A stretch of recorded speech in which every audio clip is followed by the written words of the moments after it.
estuvimos juntos para poder hilar un poquito el tema del amor fraternal con el que el día de hoy estaremos hablando, hermanos. Hace 3 domingos estuvimos viendo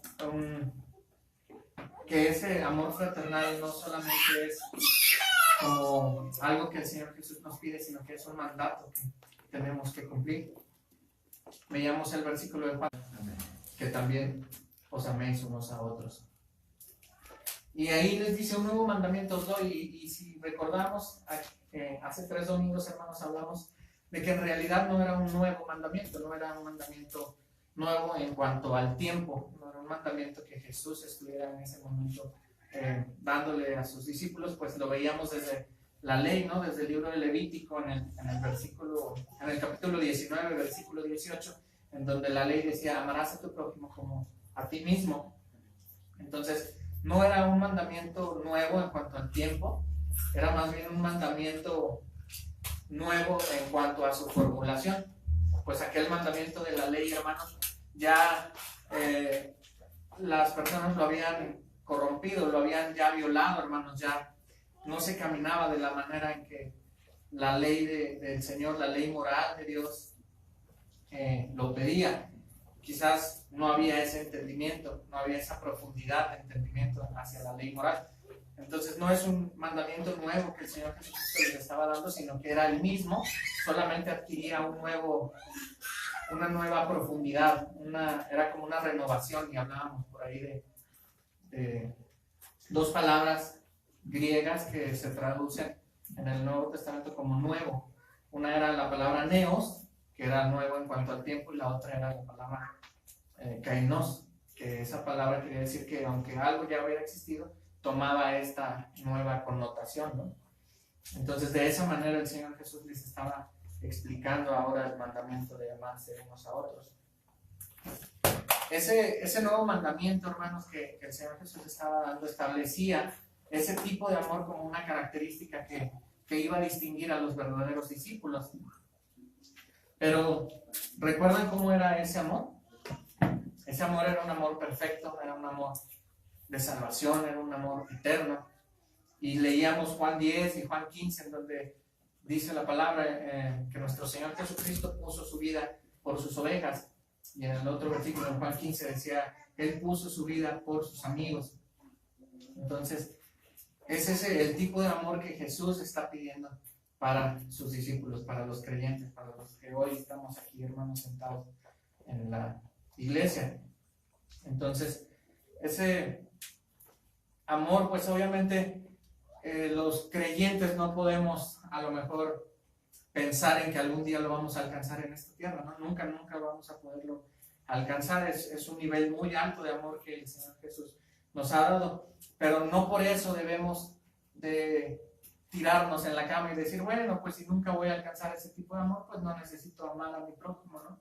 No necesito hacerlo, sino más bien al contrario, tenemos que estarnos esforzando constantemente por amar a nuestros hermanos, por procurarlos, por estar atentos a sus necesidades, aunque sabemos que nunca vamos a alcanzar la perfección de nuestro Señor Jesucristo, por lo menos aquí en esta tierra, hermanos. Entonces, ese fruto de amor, hermanos, dijimos que se iba a reflejar en nuestras vidas cuando nosotros menguemos y Cristo crezca en nosotros. Entonces, entre más Cristo haya en nosotros, entre más nos parezcamos o seamos hechos o transformados a la imagen de Cristo, más ese fruto se va a ver reflejado a través de nosotros para con nuestros hermanos. Entonces, ese amor, recordamos que era el emblema, ¿no? Lo que decíamos que caracterizaba a los discípulos de Cristo. Y nuestro Señor Jesús quiere que realmente nos distingamos por eso. Quiere que realmente seamos distintos a los demás, que seamos diferentes a los demás, pero por esta clase de amor, hermanos. Entonces, ¿cómo era? Pues era este amor que se olvida del yo, ¿no? Este amor que deja de pensar en mí y que primero piensa por los demás. Ahí en el mandamiento de la ley que nosotros estábamos diciendo que se había transgredido, se había violado, se había malentendido, decíamos en aquel día que teníamos como una mente de contador, ¿no?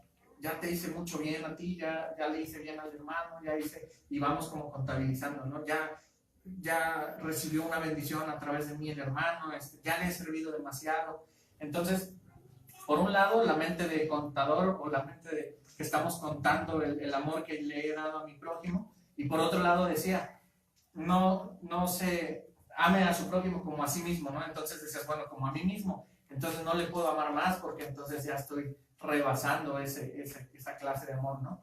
Entonces, por un lado estamos cuidando eso, cuidando de no sobrepasar el amor que le doy a mi hermano, y por otro lado estábamos contabilizando el amor que ya les habíamos dado, ¿no? Entonces, esa era la mala interpretación, y el Señor Jesús entonces les aclara de qué manera, ¿no? Un amor sacrificial, un amor que pues da hasta la vida por el hermano. Entonces,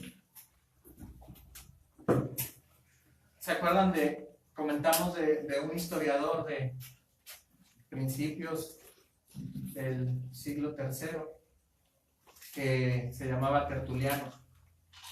Él en sus comentarios, él dice que en sus escritos decía que las personas de aquella época estaban en plena persecución, nuestros hermanos cristianos, y la gente veía cómo ellos se amaban, ¿no? Cómo daban la vida unos por otros, cómo se cubrían, cómo aún cantaban alabanzas en el momento de ser muertos. Y él comenta ahí que la gente, los paganos, la gente que estaba ahí alrededor, todos los gentiles que pudiera haber, se asombraban, y ellos decían, de seguro es discípulo de Cristo, ¿no? Entonces, creo que nosotros, hermanos, estamos llamados de la misma forma que la gente que nos rodea, que la gente que no es conversa, que la gente que aún ateos que no creen en Dios, nos vean amarnos, nos vean caminar juntos, tomados de las manos, no literalmente, sino tomados en las manos como iglesia, yendo hacia el mismo lugar, con el mismo fin, Amén, en la misma fe, y que la gente pueda llegar a decir lo mismo, ¿no? De seguro son discípulos de Cristo. Amén. Sí. Entonces, Jesús, bueno, nos dio este mandamiento, conocemos el tipo de amor que tenemos que tener, o que tiene que habitar en nosotros. Entonces, la pregunta o el tema es, ¿cómo lo ponemos en práctica? ¿Cómo vamos a poner en práctica ese amor? Entonces, ¿qué hay que hacer para amar de esa manera? Entonces, vamos al tema de hoy, hermanos, que le hemos titulado El amor en práctica.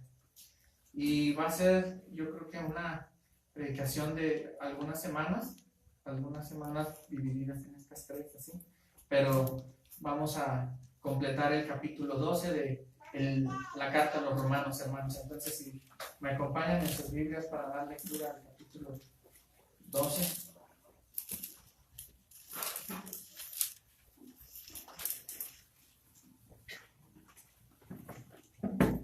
Y si alguien lo quiere leer, si alguien lo tiene y llega, lo puede leer.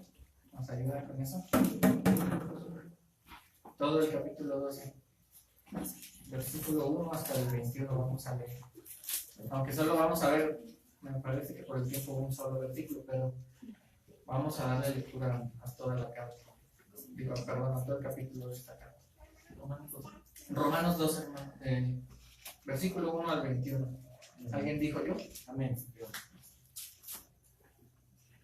Así que, hermanos, os ruego por las misericordias de Dios que presentéis vuestros cuerpos en sacrificio vivo, santo, agradable a Dios, que es vuestro culto racional.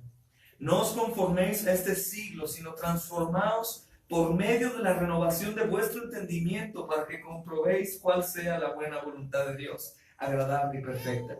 Digo pues, por la gracia que me es dada a cada cual que está entre vosotros, que no tenga más alto concepto de sí que el que debe tener, sino que piense de sí con cordura, conforme a la medida de fe que Dios repartió a cada uno. Porque de la manera que en un cuerpo tenemos muchos miembros, pero no todos los miembros tienen la misma función, así nosotros, siendo muchos, somos un cuerpo en Cristo, y todos miembros los unos de los otros. Amén. De manera que teniendo diferentes dones según la gracia que nos es dada, si el de profecía, úsese conforme a la medida de la fe, si el de servicio, en servir, o el que enseña, en la enseñanza, el que exhorta en la exhortación, el que reparte con liberalidad, el que preside con solicitud, el que hace misericordia con alegría. El amor sea sin fingimiento, aborreced lo malo, seguir lo bueno. Amaos los unos a los otros con amor fraternal, en cuanto a honra, prefiriéndonos los unos a los otros. En lo que requiere diligencia, no perezosos, fervientes en espíritu, sirviendo al Señor, gozosos en la esperanza, sufridos en la tribulación, constantes en la oración, compartiendo para las necesidades de los santos, practicando la hospitalidad. Bendecid a los que os persiguen, bendecid y no maldigáis. Gozaos con los que se gozan, llorad con los que lloran, unánimes entre vosotros, no altivos, sino asociados con los humildes. No seáis sabios en vuestra propia opinión. No paguéis a nadie mal por mal. Procurad lo bueno delante de todos los hombres. Si es posible, en cuanto dependa de vosotros, estad en paz con todos los hombres. No os venguéis vosotros mismos, amados míos, sino dejad lugar a la ira de Dios, porque escrito está: mía es la venganza, yo pagaré, dice el Señor. Así que si tu enemigo tuviere hambre, dale de comer. Si tuviere sed, dale de beber, pues haciendo esto, ascuas de fuego amontonarás sobre su cabeza. No seas vencido de lo malo, sino vence con el bien el mal. Amén. Amén. Bueno, hermanos, voy a hablarles un poco del contexto de la carta de Romanos, en qué circunstancia o en qué lugar y en qué año fue escrito esto y para quiénes, hermanos.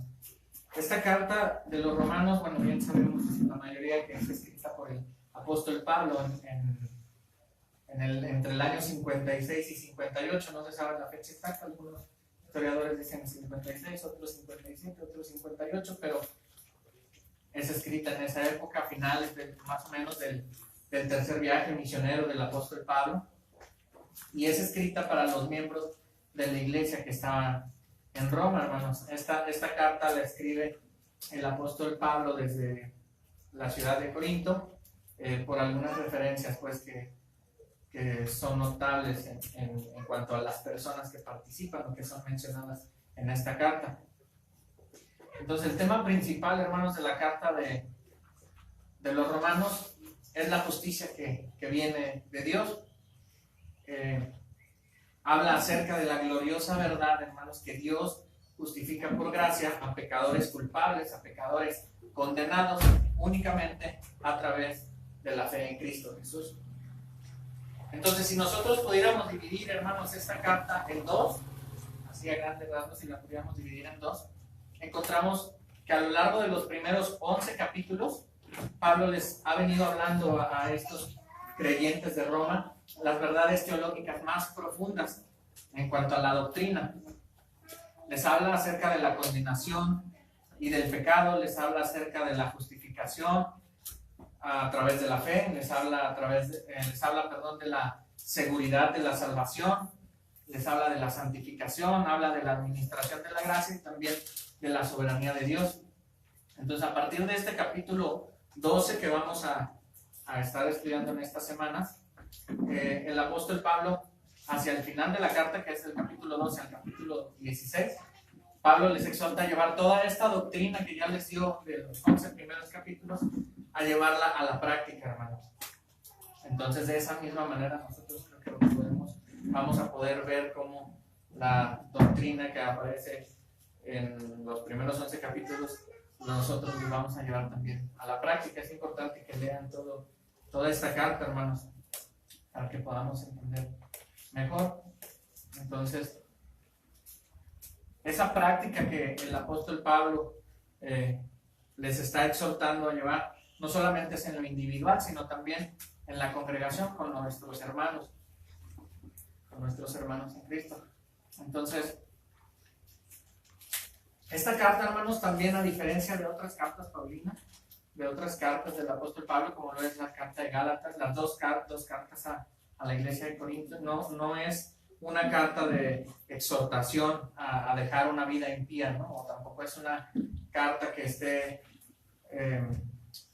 acusando en cuanto a una falsa doctrina que ellos hayan tenido. Al contrario, la iglesia de Roma sí tenía conocimiento de la ley, sí tenía conocimiento de forma en la que se llevaba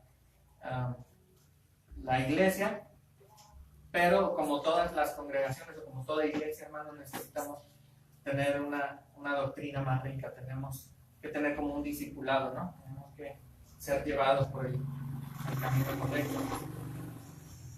Entonces, el apóstol Pablo se da cuenta que a las personas que les va a escribir o que les está escribiendo esta carta de Roma en su mayoría son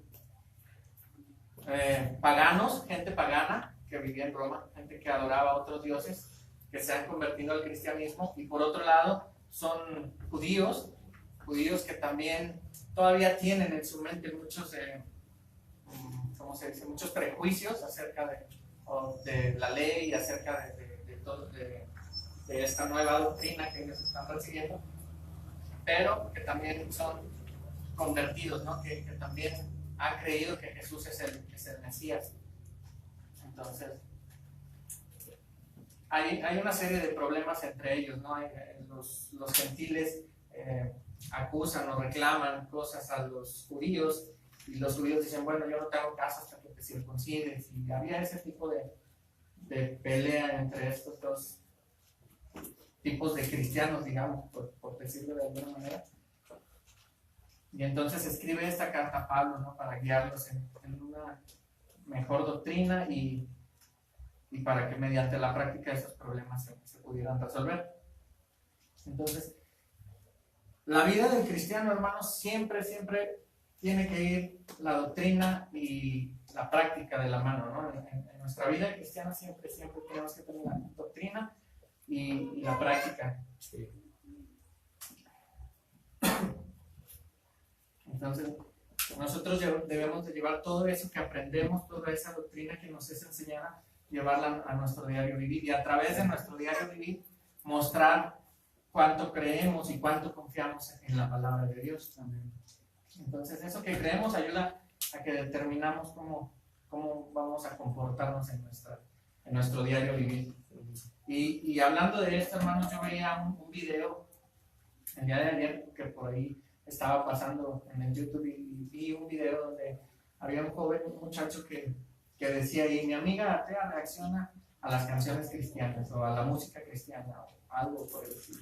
Entonces yo dije, quizás esta mujer fue convertida, ¿no? A través de alguna palabra que escuchó, alguna frase, alguna cita bíblica dentro de la música cristiana que le ponía, y no, en realidad no. O sea, vi el video y era una muchacha atea, un muchacho que se decía ser cristiano, le estaba pasando videos y ella se estaba burlando de las letras, burlando de cómo cantaban, burlándose de la forma en que vestían, de muchas cosas, ¿no? Entonces, él pasó en una canción que él le puso, y dentro de la letra de la canción decía algo como que Jesús te recibe como estás, ¿no? Así como eres. Y ciertamente eso sucede, ¿no? Dice la palabra que de lo vil, de lo despreciado del mundo escoge Dios, ¿no?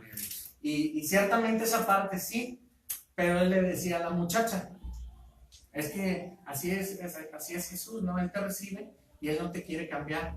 Y fue donde me brincó esto, ¿no? Y dije, a ver, espérame, ¿cómo que te recibe y no te quiere cambiar? Entonces, como, ¿por qué te cambia el corazón de piedra por un corazón de carne? Como, ¿por qué tenemos todas estas cartas como las de Pablo, en donde habla doctrina y donde habla de práctica de esa doctrina?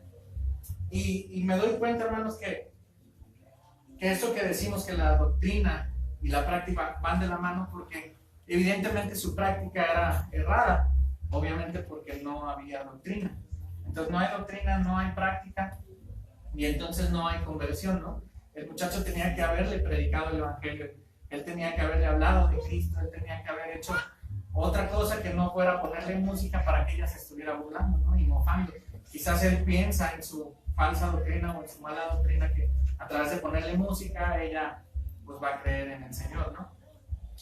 Y sabemos que la palabra dice que el evangelio es poder de Dios para salvación. Digo, quizás no le importa el alma de la muchacha, tal vez pueda ser por ahí, ¿no? Pero yo pienso que si era su amiga, pues él hubiera querido o él quisiera que esta muchacha se fuera convertida. Y miren, hermanos, lo que dice Mateo 7, versículo 24 y 27. Aquí se los voy a leer, pero Acompáñenme para.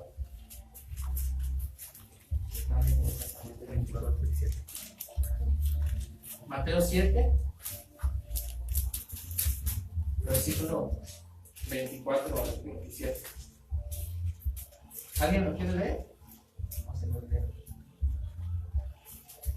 Cualquiera pues que me oye estas palabras y las hace, le compararé a un hombre prudente que edificó su casa sobre la roca. Descendió lluvia y vinieron ríos y soplaron vientos y golpearon contra aquella casa y no cayó porque estaba fundada sobre la roca. Amén. Entonces, ahí dice, ¿no? El que me oye las hace. También les voy a leer Juan 13, 17. Dice, si sabéis estas cosas, si las saben, si las conocen, dice, bienaventurados seréis si las hiciereis. O sea, las puedes saber, pero no vas a ser bienaventurado si no las haces. Santiago 1, versículo 22, dice, sed hacedores de la libertad y persevera en ella, no siendo oidor olvidadizo, sino hacedor de la obra, este será bienaventurado en lo que hace. Entonces ahí vemos, hermanos, que la doctrina va acompañada de la práctica. Entonces la vida del creyente, hermanos, debe ser mostrada a todo el mundo o a las personas que nos rodean en nuestra forma de caminar, en nuestra forma de comportarnos, hermanos. Entonces es muy fácil que podamos dictar como reglas de conducta, pero el apóstol Pablo no hace eso en esta carta, hermano. Él nos ha liberado en estos primeros 11 capítulos, él nos libera de la ley de Moisés, pero no para meternos a otro sistema legal, no a otro sistema de leyes, a otro decálogo tal vez, ¿no? Él no hace eso. Y hoy en día hay muchos creyentes, hermanos, que tratan de imponerse a sí mismos reglas de conducta, ¿no? Muchas restricciones, muchas prohibiciones. El no hacer esto, el no hacer aquello. Y le dan más énfasis a eso, en lugar de darle el énfasis a lo que realmente tenemos que hacer. Entonces, esas restricciones que algunos creyentes se ponen, hermanos, tratan de sujetar esa vieja forma de vivir, ¿no? Esa vieja manera de vivir o esa vieja naturaleza. Y eso provoca que hagamos por completo de lado al que debe tomar el control por completo de nuestras vidas, que es el Espíritu Santo. Amén. Entonces el apóstol Pablo en esta carta les señala grandes y profundos principios en cuanto a la doctrina que nos sirven de guía, hermanos.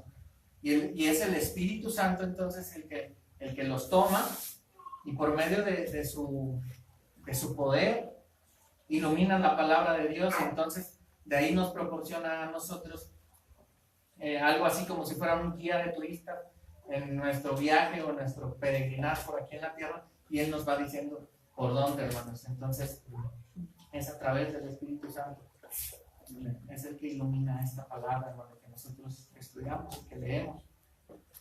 Y miren cómo cierra el capítulo 11, hermanos, el apóstol Pablo. Romanos 11. Romanos 11 les leo del versículo 33 al 35. Dice, es del versículo 33 al 36. Dice, oh profundidad de las riquezas, de la sabiduría y de la ciencia de Dios. Cuán insondables son sus juicios e inescrutables sus caminos. Porque ¿quién entendió la mente del Señor? ¿O quién fue su consejero? ¿O quién le dio a él primero para que fuese recompensado? Porque de él y por él y para él son todas las cosas. A él sea la gloria por los siglos. Amén. Amén. Entonces, vemos cómo el apóstol cierra, ¿no? Con todas estas riquezas doctrinales que nos ha dado, cierra con esto el capítulo 11, y entonces venimos nosotros al capítulo 12, en donde ya vamos a poner todo esto a práctica, hermanos.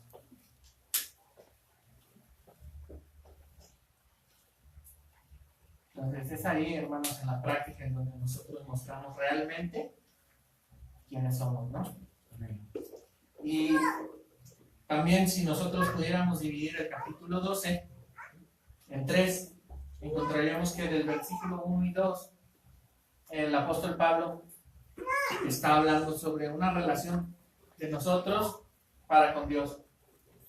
Del versículo 3 al versículo 8 nos habla de una relación, bueno, habla ahí acerca de una lista de dones, como ya leímos hace ratito, una lista de dones, y la forma en la que servimos a la iglesia con esos dones, a los hermanos de Cristo.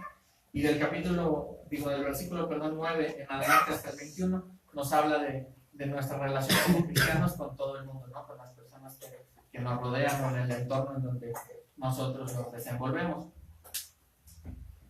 Entonces, el versículo 1 y 2, hermanos, van a ser nuestra base, ¿no? Nuestra base de una vida guiada por el Espíritu. Claro que a través de un proceso de santificación. Entonces, hoy vamos a ver el versículo número 1 nada más, hermanos, pero esperamos que la próxima vez podamos avanzar un poquito más. Aquí la idea principal en estos dos versículos, hermanos, en el 1 y 2, que relacionan al hombre con Dios, el tema principal o la palabra a lo mejor que podríamos usar como una palabra clave sería la relación. Si nosotros tenemos una buena relación con Dios, tendremos una buena relación con las personas, entonces, que forman parte del cuerpo de Cristo, y tendremos también una buena relación con las personas de nuestro entorno, de nuestra ciudad, de nuestra comunidad. Y dice por ahí la palabra de Dios en la primera carta de Juan 4:20, si alguien dice que ama a Dios y aborrece a tu hermano, el tal es mentiroso, dice la Biblia. Entonces, el otro día que fuimos a Tepatitlán, también compartía con un hombre que él decía que no se congregaba, que él era creyente, pero no se congregaba en ningún lado. Y decía él que no lo necesitaba, que él tenía una buena relación con Dios, y que él en su casa podía comunicarse con Dios, leía su Biblia y tenía una buena comunión con él. Pero en realidad, hermanos, Dios ha dispuesto que toda esa doctrina que nosotros podamos estar aprendiendo, el lugar en donde se lleve a cabo la práctica sea en el cuerpo de Cristo, sea aquí en la iglesia, hermanos. Entonces, él estaba viviendo de una manera totalmente errada, hermanos. Hay muchas personas que piensan así, y a lo mejor una forma de defenderse es decir, bueno, ¿que no Dios es omnipresente? O sea, ¿que no Dios está en todo lugar? ¿Que no yo me puedo encontrar con Él en cualquier lugar? Y ciertamente es correcto, hermanos, pero no es la manera en la que Él nos pide que lo hagamos, ¿no? Él pide que todo lo que aprendemos, que todo lo que Él nos deja aquí escrito, vengamos y lo practiquemos con nuestros hermanos en la iglesia. Sí. Entonces le voy a dar lectura al versículo 1. Dice, así que, hermanos, os ruego por las misericordias de Dios que presentéis vuestros cuerpos en sacrificio vivo, santo, agradable a Dios, que es vuestro culto racional.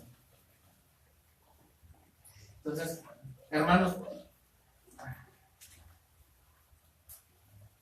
Dios nos ha salvado, hermanos, y entonces Dios, a través de esa salvación que nos ha dado, nuestra forma de responderle es entregándonos a Él, vivir para Él.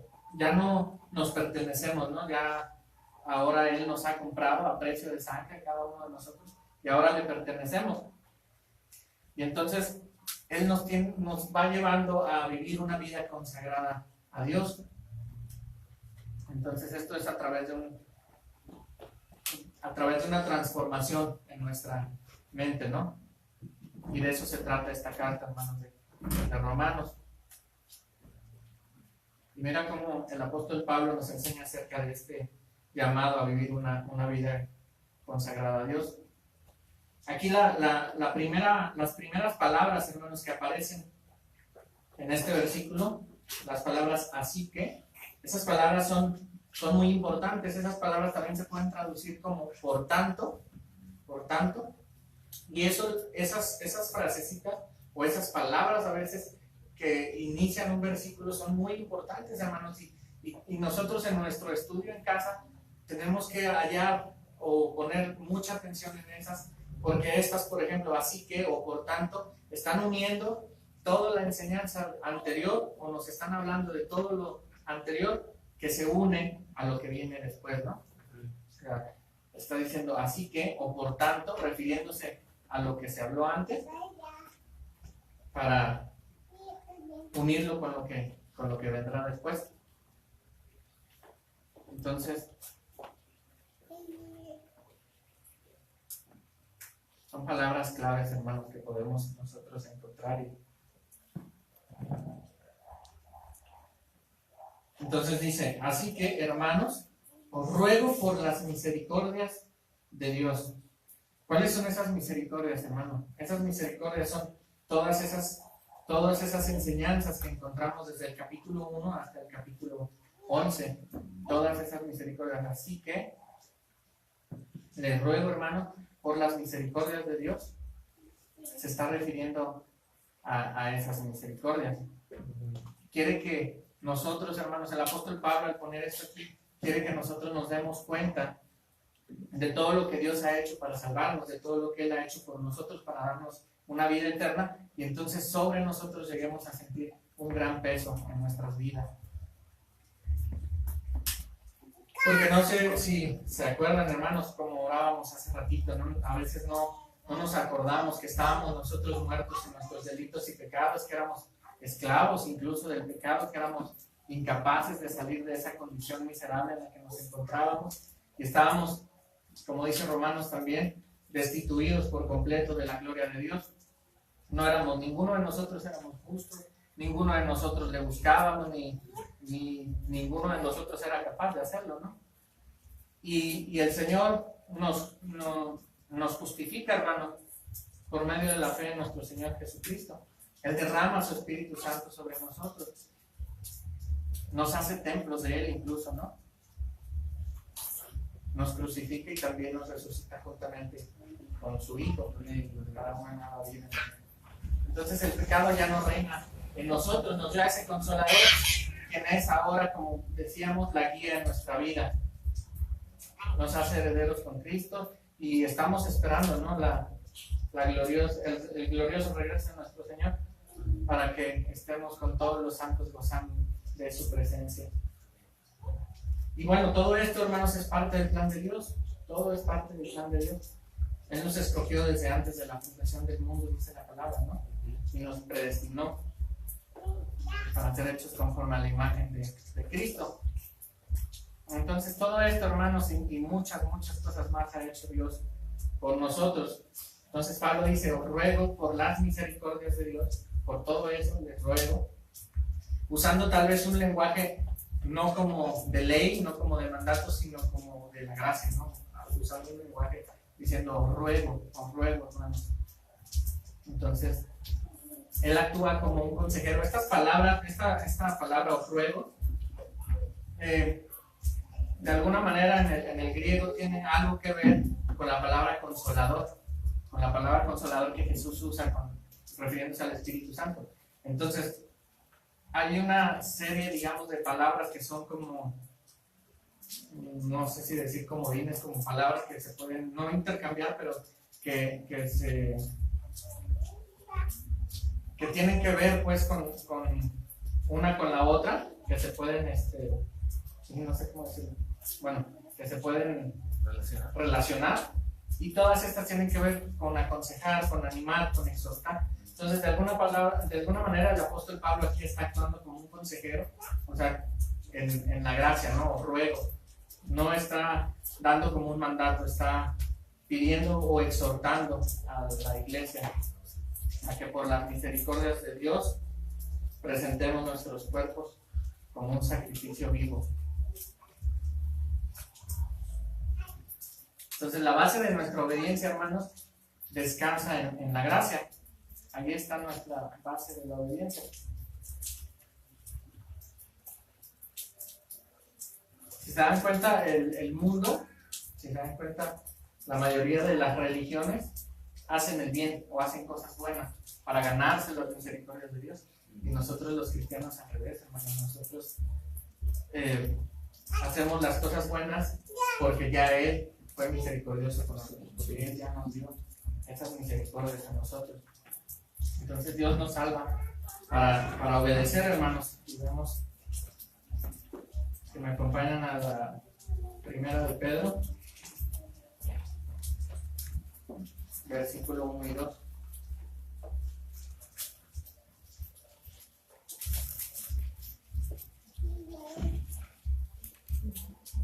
Perdón, es la primera de Pedro, capítulo 1, versículo 2.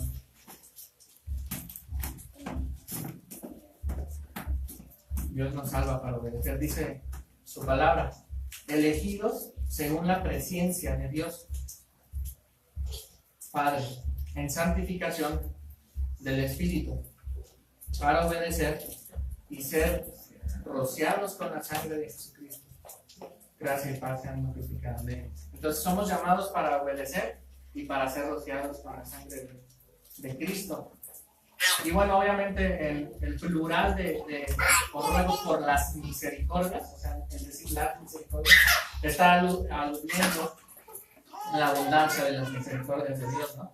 Y yo estoy seguro, hermanos, que yo a veces abuso, ¿no? Y uso mucho de esa misericordia de Dios, pero queda suficiente para cada uno de nosotros. Amén.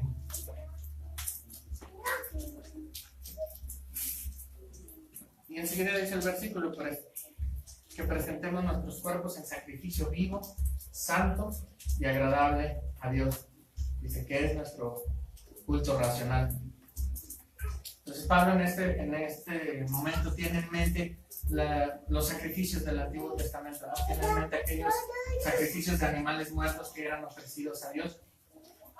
Y de esa misma manera, hermanos, nos pide a nosotros que presentemos un sacrificio vivo a nuestro Señor. Esos sacrificios, acuérdense lo que habla Hebreos 9, ¿no? Que ya no tienen efecto en absoluto, ¿no? Los sacrificios de animales ya no tienen efecto en absoluto, pero Él nos está pidiendo que presentemos nuestros cuerpos en sacrificio vivo. Entonces, al ser miembros de Cristo, nosotros, al tener el Espíritu Santo en nosotros, este sacrificio es vivo, porque ahora tenemos vida. Antes no teníamos vida, ahora tenemos vida al tener al Espíritu Santo como dentro de nosotros, y entonces podemos presentar ese sacrificio. Se presenta en la vida y no se presenta en la muerte. Y es santo porque se ofrece en la unión con Cristo, hermanos. Y por tanto, pues obviamente es agradable a Dios. Entonces, para quienes están en Cristo, hermanos, el único culto aceptable de adoración consiste en eso, en ofrecerse a sí mismos por completo al Señor. ¿Y a qué se refiere con completos, ¿no? Con nosotros por completo al Señor. Se refiere pues a nuestra totalidad, ¿no? A toda nuestra vida, a todo nuestro ser, a toda nuestra persona. Y el creyente no solo puede, sino debe entregarse por completo a Dios y ser instrumentos en sus manos de justicia y de rectitud. Aquí la palabra cuerpo, hermanos, viene del griego soma, que hace referencia al cuerpo como un todo completo. O en una aplicación más amplia, quiere decir esclavo corporal. Entonces, aquí el apóstol Pablo, cuando pone que presentéis vuestros cuerpos, lo hace con un propósito muy, muy específico, que seamos esclavos corporales. Y mucha gente hoy en día, hermanos, hablamos con mucha ligereza, amo a Cristo con todo mi corazón. Una de las frases que escuchamos, ¿no? Cristo vive en mí. Es muy fácil decirlo, pero la Biblia enseña, hermanos, que si realmente Cristo vive en nosotros, si vive realmente en nuestro corazón, nuestra evidencia o la evidencia será esa esclavitud corporal a Él. Entonces, una pregunta sería para nosotros: ¿Cristo realmente es el Señor de nuestro cuerpo? ¿Qué implica esto, hermano? ¿Qué implica que Cristo sea el Señor de nuestro cuerpo? Implica que Cristo sea el Señor de nuestros labios. A través de esto sería casi imposible, bueno, más bien sería imposible que nosotros pudiéramos murmurar, que pudiéramos hacer chismes, ¿no? que pudiéramos ofender a alguien con nuestra boca. Cristo es Señor de mis oídos, entonces no escucharemos las cosas que no edifican. Si Cristo es el Señor de mis manos, no golpearíamos, no maltrataríamos a las personas. Si Cristo es el Señor de mis ojos, no vería lo que no sirve, no vería pornografía, no vería la televisión, no vería... Si Cristo fuera el Señor de mi mente, no habría maquinaciones que obraran para mal, que fueran negativas dentro de mi mente. Entonces eso es lo que implica, hermanos, que Cristo sea el Señor de nuestro cuerpo. Y obviamente el fruto de esto será muy evidente en nuestro exterior. Se tiene que reflejar en nuestras vidas, hermanos.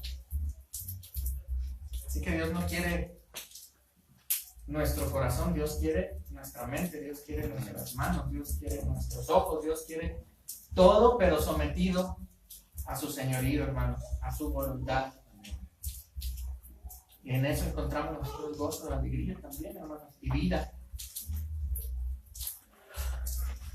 Y si somos verdaderos creyentes, tenemos que honrar a Dios con nuestro cuerpo.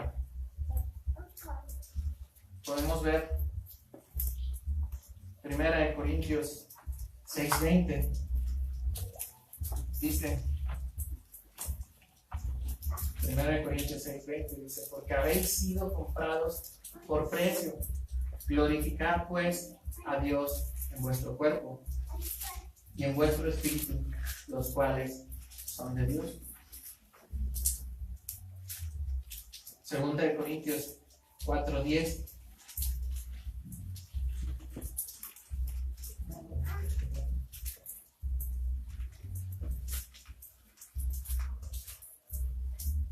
Corintios 4:10 dice, llevando en el cuerpo siempre, por todas partes, la muerte de Jesús, para que también la vida de Jesús se manifieste en nuestros cuerpos. Dice Filipenses también, Filipenses 1:20.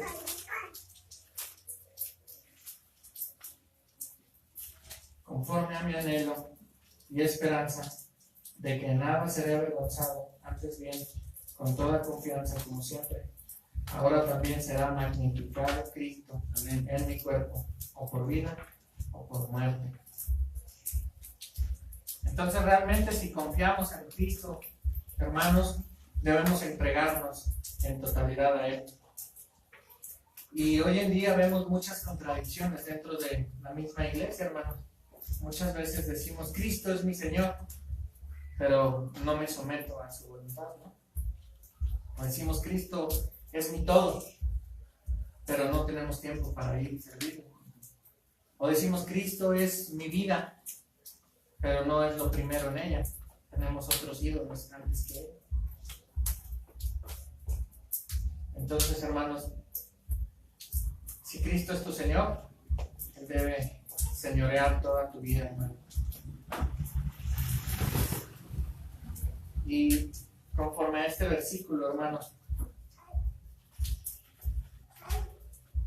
que dice,